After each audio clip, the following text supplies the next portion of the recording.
Hai semuanya, balik lagi di channel aku.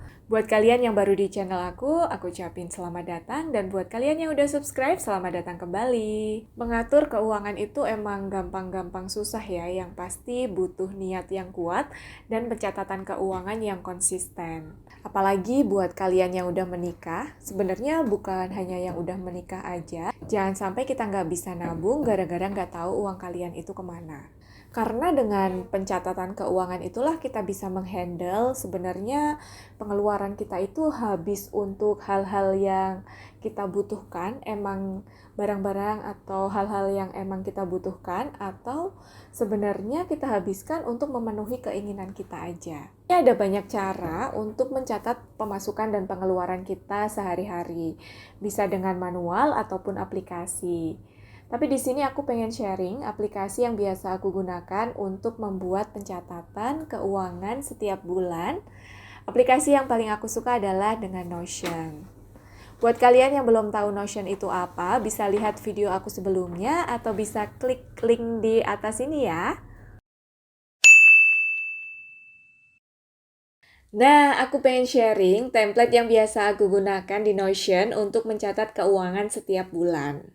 Templatenya ini sangat sederhana sekali ya, jadi dapat dengan mudah teman-teman ikuti. Ini template basic dan dapat kalian modifikasi sendiri dengan menambahkan cover, widget, atau icon yang lucu-lucu.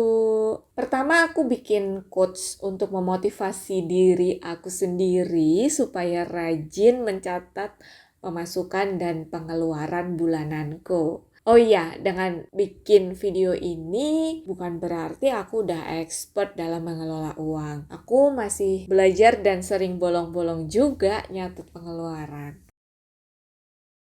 Lalu kita bikin tabel dengan mengetik slash table inline.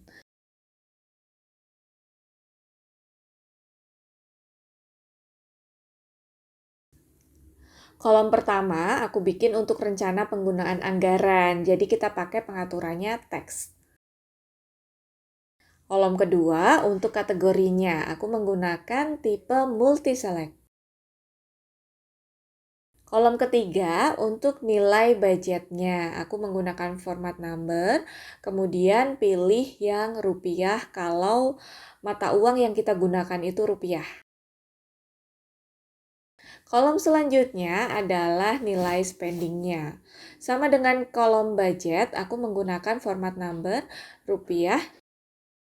Dan terakhir, kita bikin notes, aku menggunakan formatnya teks. Untuk kolom plan, aku isi rencana penggunaan anggaran bulanannya itu untuk apa? Seperti untuk grocery, kemudian untuk bayar listrik, hiburan, dan lain-lain. Untuk kolom kedua itu untuk kategorinya.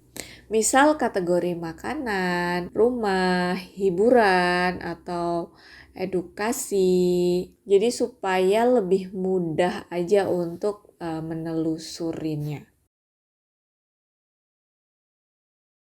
Kolom budget aku isi kira-kira berapa budget sebulan untuk per kategori. Untuk spending, aku isi nanti kalau udah dihitung pengeluaran dalam sebulan habis berapa. Dan jika ada keterangan khusus, dapat diisi di kolom notes ya.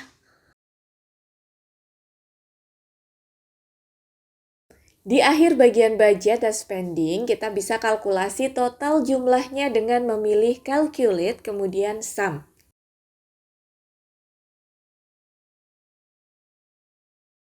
Next, aku buat tabel lagi untuk menghitung income bulananku. Kolom pertama itu untuk asal income-nya, jadi aku bikin formatnya teks.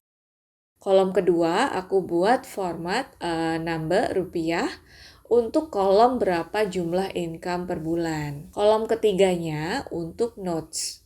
Mungkin kalau penghasilan kalian hanya dari satu sumber dan jumlahnya itu tetap tiap bulan, kolom ini tidak diperlukan. Namun saat mungkin kalian itu punya penghasilan lebih dari satu sumber. Misal dari gaji bulanan, kamu punya online shop, kemudian freelance. Sehingga bagian ini penting untuk tracking penghasilan per bulan kita.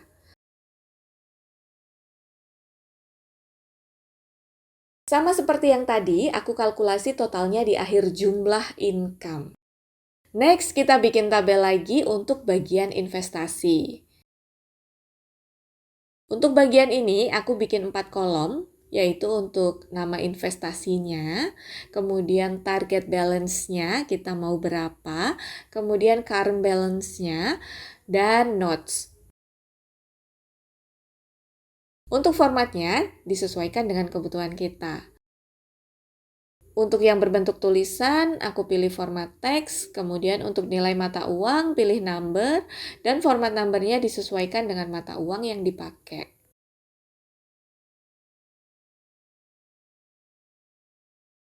Lanjut, bagian terakhir di halaman ini, aku buat total tabungan tiap akhir bulan. Dan gak lupa bikin kolom summary-nya ya. Nah, untuk mempermudah tracking pengeluarannya, aku bikin halaman baru untuk daily expense-nya. Untuk kolomnya, yang aku bikin ini memuat hari, kemudian ada tanggal, kategori, harga, dan notes. Dan jangan lupa disesuaikan format kolomnya ya. Jadi kalau hari menggunakan teks, kalau tanggal pakai format tanggal, kategori biasanya pakai multi-select, harga dengan number, dan notes-nya dengan teks. Hasil kalkulasi total pengeluaran inilah yang aku pindahkan ke total spending di halaman sebelumnya. Nah, jadi itu template sederhana Notion yang biasa aku gunakan untuk mencatat pengeluaran bulanan keluarga aku karena aku sudah menikah. Tapi aku rasa ini bisa juga diaplikasikan buat kalian yang masih single. Nah, kalau kalian biasanya suka mencatat pakai aplikasi apa sih? Yuk share di kolom komentar supaya kita bisa berbagi cerita bagaimana mengelola keuangan. Segitu dulu video kali ini, semoga bermanfaat.